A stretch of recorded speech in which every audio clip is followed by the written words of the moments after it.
Selamat pagi. Hari ini di pertemuan kita yang kelima, kita akan membahas materi baru. Materi yang kita bahas hari ini adalah lanjutan dari materi minggu kemarin. Bisa dibilang materi kita hari ini itu kebalikannya dari materi kita di minggu kemarin. Kalau di minggu kemarin kita membahas tentang bagaimana kita menunjukkan sikap atau perilaku ketika kita berkomunikasi dengan orang lain. Nah, di sini kebalikannya. Kita akan lihat bagaimana kita menilai apa yang orang lain lakukan dengan kita. Oke, di hari ini kita akan bertemu dengan attribution theory. Nah, attribution theory ini pada intinya adalah teori ini membahas tentang bagaimana kita melihat penyebab seseorang itu melakukan suatu perilaku tertentu. Nah, proses esensial dalam teori ini adalah proses ketika kita berusaha memahami mengapa seseorang itu berperilaku dengan alasan tertentu atau dalam kondisi tertentu. Nah, sehingga singkat kata, teori ini membahas tentang suatu proses ketika kita itu penasaran dengan tingkah laku seseorang. Kemudian karena kita penasaran terus kita itu jadi kepo atau pengen mengamati apa yang dilakukan orang tersebut. Kemudian pada akhirnya kita membuat kesimpulan atas apa yang dilakukan seseorang itu. Jadi pada intinya attribution theory ini mengajarkan kita tentang bagaimana kita membuat penilaian atas tingkah laku yang dilakukan orang lain saat kita melihatnya atau saat berinteraksi dengan kita. Oke, dari sini kita lanjut ke ini. Ketika attribution atau proses atribusi itu adalah proses untuk menilai perilaku yang dilakukan orang lain, maka proses ini mengalami 3 langkah atau ada 3 langkah di dalamnya. Yang pertama itu kita melalui observasi dulu atau observation the action or behavior. Jadi di sini kita berawal dari melihat ada tingkah laku dari seseorang atau orang-orang di sekitar kita itu yang menarik atau membuat kita penasaran. Kemudian karena menarik atau membuat penasaran ini kita mulai mengamati dari tingkah laku si orang ini. Setelah kita amati, kita akan lanjut ke step kedua, assessment of intents. Jadi kita mengamati sejauh mana intensitasnya orang ini melakukan tindakan atau perbuatan tersebut. Nah, setelah proses yang kedua, setelah kita mengamati intensitasnya, kemudian kita mulai menarik kesimpulan tentang apa yang sedang dilakukan si orang ini. Kemudian mencoba memahami juga bagaimana latar belakangnya, kenapa dia melakukan ini, sehingga kita bisa menarik kesimpulan atau menarik penilaian atas suatu hal yang dilakukan oleh orang tersebut atau teman kita mungkin. Oke, dari sini kita lihat dalam teori atribusi ini itu menghasilkan 3 tingkah laku. Jadi karena teori atribusi ini berbicara tentang bagaimana kita menilai tindakan atau perilaku seseorang, maka di sini ada 3 tingkah laku yang dijelaskan atau dihasilkan dalam teori ini. Yang pertama adalah konsisten. Konsisten ini ketika seseorang melakukan tingkah laku atau perilaku tersebut karena memang sudah bagian dari perilaku sehari-harinya atau memang sudah lama dilakukan. Jadi tindakan itu atau perilaku itu sudah mendarah daging dan susah ditinggalkan. Dan ini konsistensi ini banyak dikaitkan dengan faktor internal, yaitu yang datangnya dari dalam diri seseorang.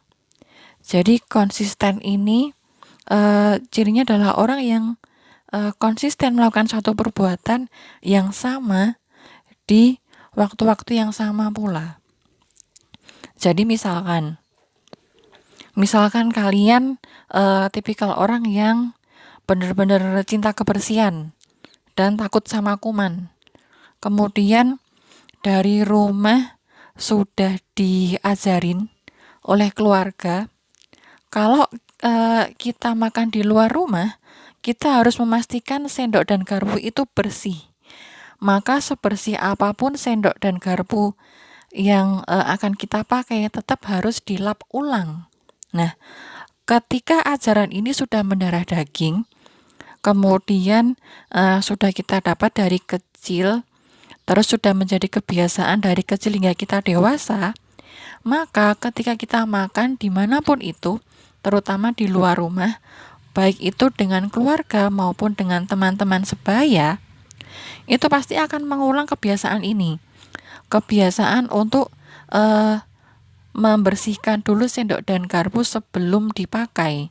Sebersih apapun sendok dan garpu yang diberikan ke kita.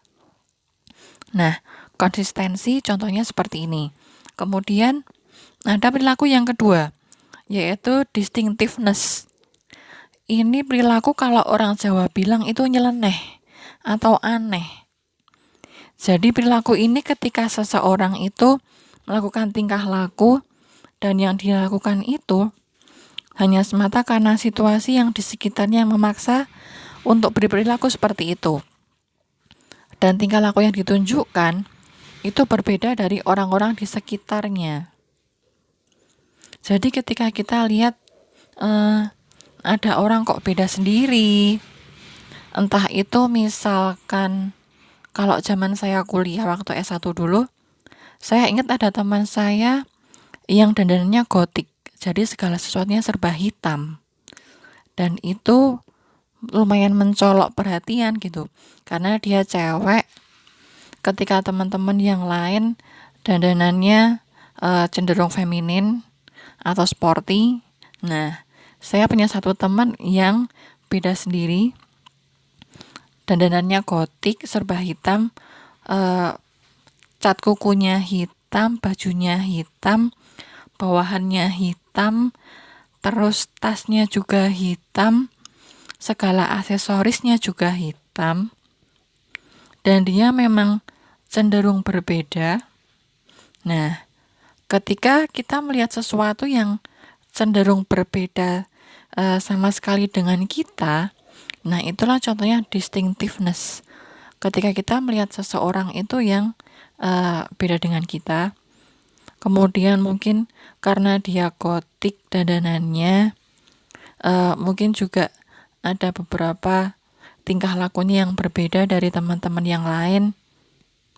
Misalkan entah itu dia penyendiri atau bagaimana. Nah, penyendirinya ini entah karena memang dia tidak merasakan kenyamanan, kemudian dia menyendiri, tidak mau berbaur dengan teman yang lain.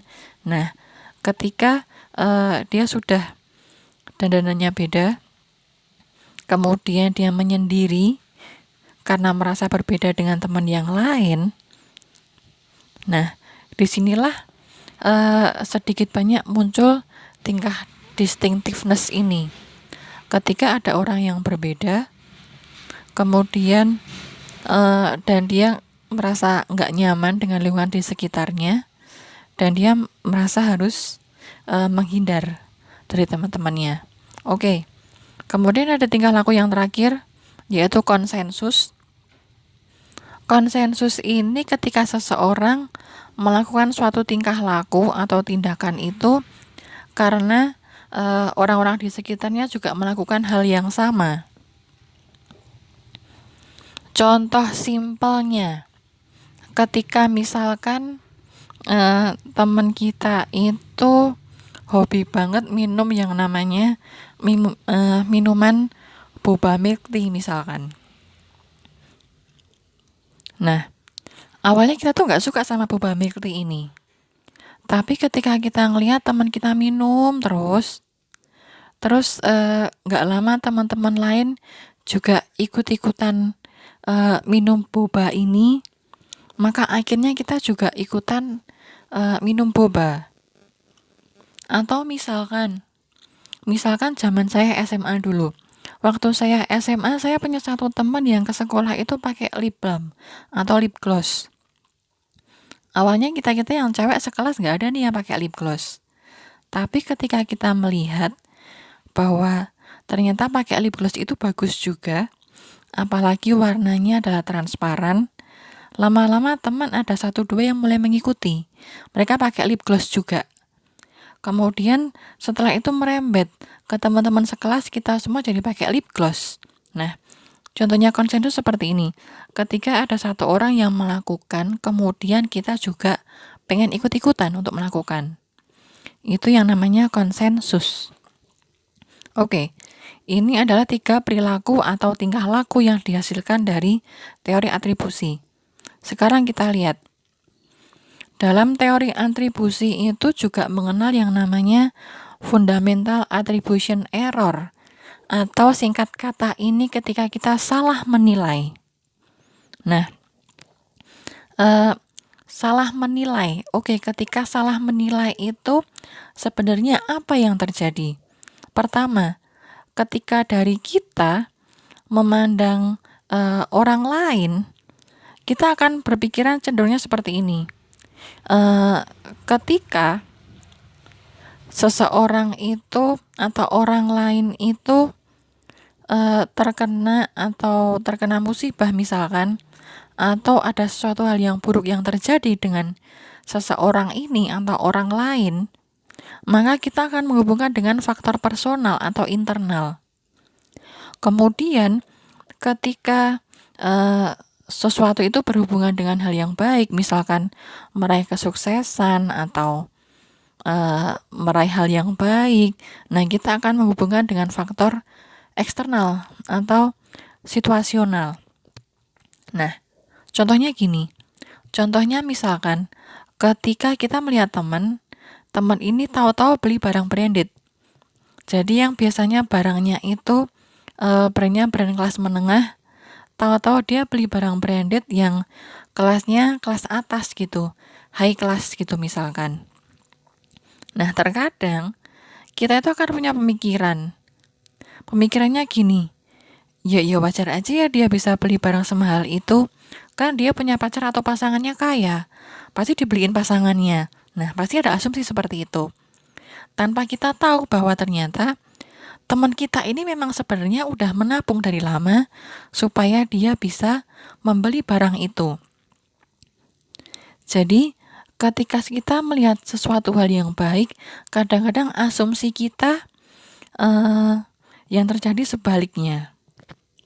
Pasti dia bisa mencapai satu kebaikan karena ada faktor eksternal, atau mungkin karena faktor keberuntungan gitu misalkan. Nah, sebaliknya, ketika misalkan kita melihat yang namanya tetangga itu kena musibah, misalkan dia sakit berat, diopnam di rumah sakit sampai masuk ICU. Terkadang kalau tetangga yang julid itu pasti komentarnya gini, ya wajar dia sakit. Sakitnya ini kan bagian dari teguran dari Tuhan, karena kan dia nggak pernah mau sedekah, nggak pernah mau berbagi dengan tetangga, terus juga nggak pernah mau bersilaturahmi, cenderung cuek dengan tetangga. Jadi ya dia kalau sakit berat ya itu wajar, itu teguran, biar dia besok-besok dia tahu bagaimana jadi tetangga yang baik. Nah, contohnya seperti ini. Jadi terkadang ketika kita melihat orang itu, yang terjadi adalah kita langsung ada asumsi yang berjalan, yang bisa jadi itu berbanding terbalik dengan kondisi yang sesungguhnya. Oke, ini dari segi bagaimana kita salah menilai tentang orang lain. Kemudian bagaimana dengan kalau kita menilai diri kita sendiri? Nah, kadang kita juga pernah sekali dua kali salah menilai tentang diri kita sendiri. Jadi, ketika kita merasakan ada sesuatu hal yang buruk yang terjadi pada kita akan menyalahkan faktor eksternal. Tetapi, ketika kita merasakan sesuatu yang baik, kita akan menganggap itu tuh adalah kemampuan diri kita sendiri atau faktor internal. Jadi misalkan kita tahu-tahu kecurian uang. Nah, pasti kita akan curiga, ini siapa nih yang ngambil? Tanpa kita selidiki dulu, ini tuh memang uang saya ada yang ngambil, atau memang saya salah menghitung uang yang ada di dompet saya. Nah, contohnya seperti itu. Nah, ketika terjadi salah menilai atau fundamental attribution error ini, masyarakat itu pasti akan dengan cepat membuat asumsi atau penilaian. Nah, ketika terbentuk sebuah penilaian, terutama penilaian ini salah, nah ini kan akan susah diubah. Dan itu yang akan menjadi salah satu problema yang kita hadapi ketika kita menjalin relasi interpersonal di masyarakat. Oke, ini tentang fundamental attribution error atau salah menilai. Kemudian kita akan lihat, ketika dari tadi kita tuh berbicara attribution teori atau teori atribusi ini berbicara tentang bagaimana kita menilai seseorang atau menilai tindakan seseorang. Berarti di situ yang bermain adalah bagaimana persepsi yang terbentuk di benak kita tentang seseorang, tentang tingkah laku yang dia lakukan. Nah, di sini untuk membentuk persepsi ini ada beberapa faktor yang mempengaruhi. Yang pertama adalah fisiologi, yaitu kondisi fisik. Jadi contohnya ketika misalkan seseorang itu sudah lelah. Ketika orang udah lelah, kemudian diajak bercanda, maka persepsinya kadang-kadang malah berbeda. Maksud kita pengen ngajak bercanda biar dia rileks, tapi yang dia tangkap malah sebaliknya. Dia menganggap kita sedang menjelek-jelekan dia atau sedang mengejek dia. Nah, adanya perbedaan kondisi fisik itu juga terkadang akan membuat perbedaan persepsi. Nah, kemudian yang kedua, usia. Perbedaan usia dan pengalaman hidup itu akan membuahkan persepsi yang berbeda pula. Contohnya misalkan persepsi tentang pekerjaan yang paling bagus. Nah, kalau untuk anak-anak milenial, jadi yang seusia kalian sampai umur 30-an awal, pekerjaan yang paling bagus yang jadi impian itu ketika kita itu bisa menjadi seorang entrepreneur, atau kalau tidak bisa bekerja di perusahaan startup dengan gaji double digit misalkan. Karena itu memang pekerjaan yang tidak hanya sedang trending ya, tapi memang pekerjaan yang punya citra yang bagus di mata anak muda zaman sekarang. Berbeda dengan ketika kalian itu bertemunya dengan orang tua. Untuk orang tua, pekerjaan yang paling bagus itu ya tetap aja PNS. Karena dari segi penghasilan itu cenderung aman. Kemudian ada jaminan untuk nanti kalau pensiun. Nah, ketika ada perbedaan usia, pasti ada perbedaan persepsi tentang satu hal yang sama. Itu contohnya perbedaan usia. Kemudian ada faktor lagi yaitu budaya. Budaya ini menjadi salah satu hal yang membentuk pola kehidupan dan membantu cara seseorang berpikir, merasakan dan berkomunikasi tentang sesuatu. Jadi budaya ini mempengaruhi persepsi kita juga.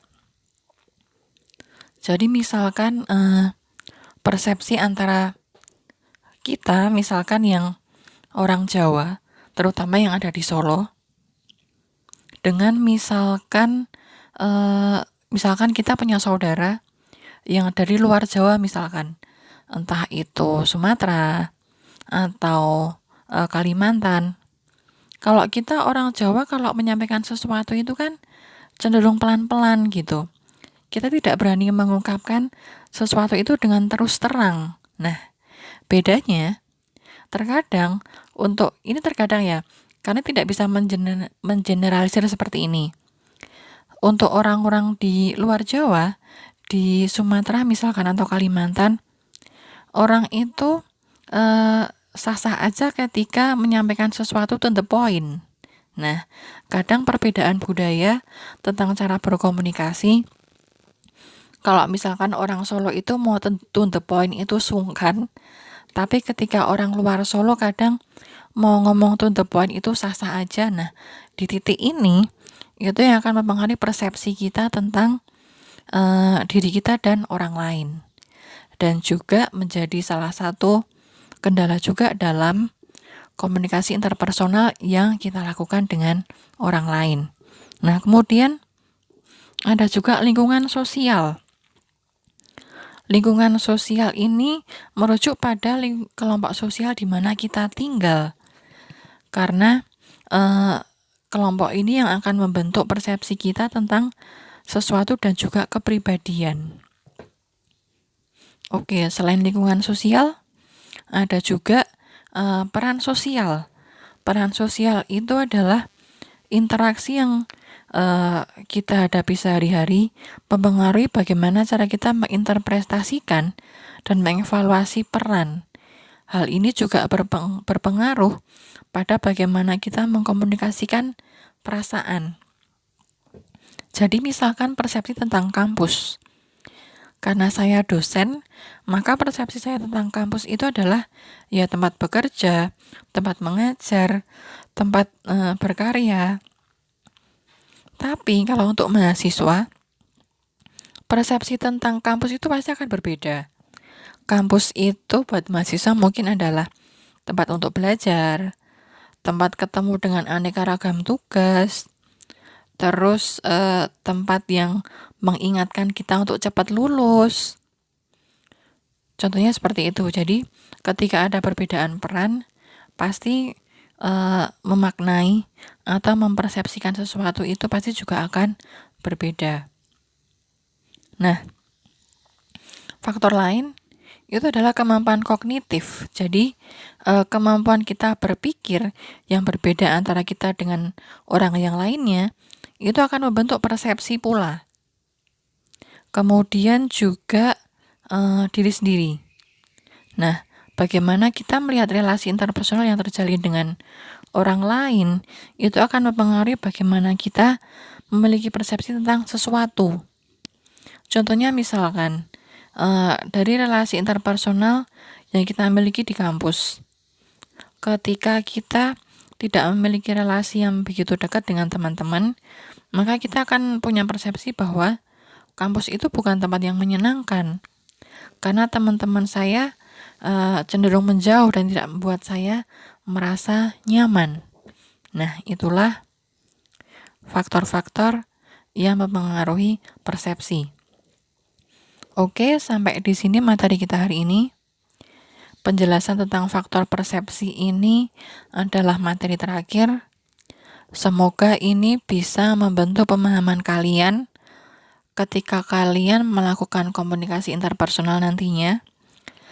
Bagaimana harus memahami ketika orang itu mempersepsikan tindakan kita secara berbeda.